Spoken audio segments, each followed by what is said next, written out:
السلام علیکم. آیا تاسو ته پته ده روژه صرف عبادت نه دی، دې کې دننه ډېر چینج هم ستا باډۍ کې راځي.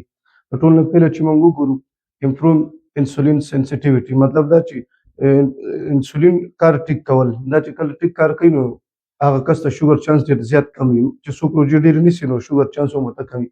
دویم چې دی ریډیوس انفلیمیشن چې بدن کې کم شي نو دردونه بدن کم کوي. او بل دا ده چې هارت اټیک فالج د دې چانسونه هم کمیږي.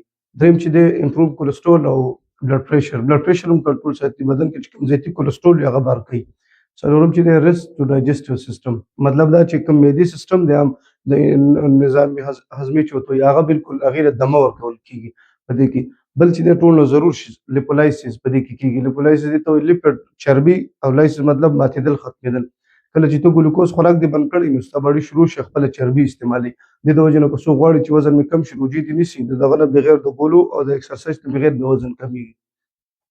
پنځم نمبر چې دی دې ته وایي آټوپیجي. آټو مطلب خپله، خود به خود، او پیجي مطلب خوړل.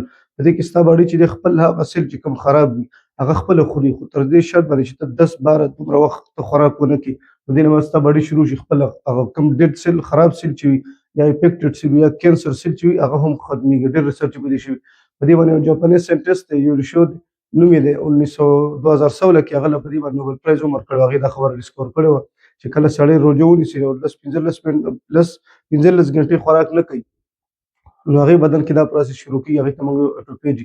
دا خو هغه اثر و د روژې کم چې ظاهري بدن باندې. بل چې کله سړی مینټلي څه اثر کېږي، مطلب دماغ باندې دې څه اثر کېږي. دماغ له ټول نه پیل اثر په دې باندې فوکس د سړي زیاتېږي، مطلب توجه یو شي ته ښه کېږي. بل چې دی سیلف کنټرول پرې راځي. سیلف کنټرول مطلب په ځان باندې خپل ځان برداشت او صبر پکې پیدا کېږي. بل چې دی ریډیوس سټرس، ټینشن لیول هم کموي.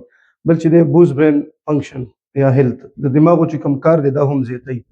دا خو هغه شیزونه دي دا خو چې کوم ډاکټري او ساینس ثابت کړي دي. نو دې د ځینې د دې داسې کارونه دي چې هغه د دین مطابق دي، مطلب تا سره به د بل کس غم هم پیدا شي، دا اوس د دین مطابق دغه دي چې تا سره به. او بل دا ده چې ستا عادتونه به ټیک شي. اوس ته مطلب یو کس ته ټول کال سره هغه یو داسې کارونه وکړي چې د هغې خوښه به وي خو کوي عادت یې جوړ شوی.